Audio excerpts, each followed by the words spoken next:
Hello everyone, I'm back with another video. Here in this video, we are going to discuss how we can change the default search engine on Google Chrome browser.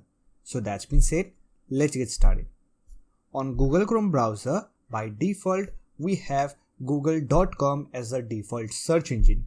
If you want to change the default search engine on Google Chrome browser to other search engines like Bing, DuckDuckGo, then you can follow this step. For that, simply click on this three-dot icon, then click on settings. Or else you can simply visit this link on your browser. Don't worry, I'll put this link in the description box. Here it will open Google Chrome setting page.